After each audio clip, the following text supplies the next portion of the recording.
എന്തെന്നല്ല നമ്മുടെ ജീവിതത്തിൽ ഒരു അർത്ഥമില്ലത്. എന്തായിനി? എടാ നമ്മ പെണ്ണിന് വേണ്ടിയിട്ട് ഏടെല്ലാം പരിധിടാ. നമുക്കൊരു പെണ്ണ് കിട്ടണ്ടേ? നമ്മക്കല്ല, നിനക്ക് അറിഞ്ഞാൽ മതി. അപ്പോൾ നിനക്കോ? എടാ ഞാൻ വേണ്ടാന്ന് വെച്ചിട്ടില്ല, ഞാൻ വിചാരിച്ച ഇന്ന് ശരിയാകുന്നില്ല ഇവിടെ. എന്നിട്ട് എന്തിപ്പോൾ വിചാരിക്കാതെ നീ? എടാ ഒരു കല്യാണത്തിൽ എന്തെല്ലാം ചിലവ്, പെണ്ണ് കാണാൻ പോകുമ്പോൾ അന്ന് തുടങ്ങിയ ചിലവ്. പെണ്ണ് കാണാൻ പോകുമ്പോൾ നിനക്കെന്തത്ര ചിലവ്? അവരല്ലേ ചായയും പഴംപൊരിയെല്ലാം ഉണ്ടാക്കുന്നത്. എടാ അവർ ഈ ചായയും പഴംപൊരിയായിട്ട് ഇങ്ങോട്ട് വരില്ല, നമ്മൾ വണ്ടിയാക്കിയിട്ട് ബ്രോക്കറിയും കൂട്ടി അങ്ങോട്ട് പോകണം.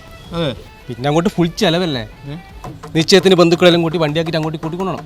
അന്ന് രാത്രിയും കുപ്പി പൊട്ടിക്കണ്ടേ? കുപ്പി വേണം. പിന്നെ കല്യാണം ഉറപ്പിച്ചു കഴിഞ്ഞാൽ എനിക്ക് ഓക്കും വീട്ടുകാർക്കും ഡ്രസ്സ് എടുക്കണം, ഓഡിറ്റോറിയം ബുക്ക് ചെയ്യണം, ഫുഡിന് പൈസ ആക്കണം, പിന്നെ തലേന്നും പിറ്റേന്നും കുപ്പി പൊട്ടിക്കണം. അല്ലെങ്കിൽ പിന്നെ നമുക്ക് സഹായത്തിന് ആരും ഉണ്ടായില്ല.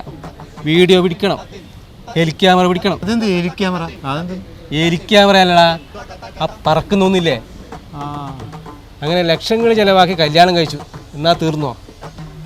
ബന്ധുക്കളെ വീട്ടിലേക്ക് വിരുന്നിന് പോകണം, അല്ല പത്തലോ ബിരിയാണിയോ തിന്നതിന് 1500 രൂപ ചിലവ്. അതെന്തിൻ്റെ? എടാ ഈ വിരുന്നിന് പോകുമ്പോൾ കയ്യും വീശി പോകാൻ കഴിയുമോ? ഒരു കെട്ട് ബേക്കറിയും ഫ്രൂട്ട്സ് എല്ലാം കൊണ്ടുപോകണം. ഈ കെട്ടില്ലേ, കെട്ടിങ്ങനെ വലുത് കാണിക്കണം.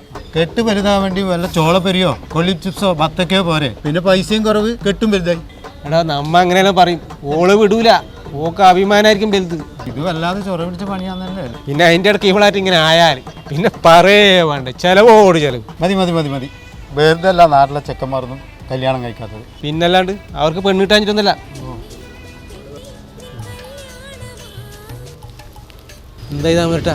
എടാ നീ പറഞ്ഞണക്കത്തെ പെണ്ണൊന്നും ഈ നാട്ടിൽ നിന്ന് കിട്ടൂല. പിന്നെ കിട്ടും മംഗലം കഴിഞ്ഞതോ പിള്ളേറുള്ളതോ ആരെങ്കിലും ഒളിച്ചോടിയതോ അങ്ങനത്തെ കിട്ടും. പിന്നെ നിന്റെ സങ്കല്പം പിടിച്ചോടുന്നു കഴിഞ്ഞാൽ നിന്റെ കല്യാണം എന്തെങ്കിലായി. പെണ്ണിൻ്റെ കൂടുതലൊന്നും നോക്കണ്ട, പൈസ എത്ര ചിലവായും തിരക്കില്ല. അടുത്ത മാസം 15 ആകുമ്പോഴത്തേക്ക് എനിക്ക് പെണ്ണ് കിട്ടിയേ പറ്റൂ.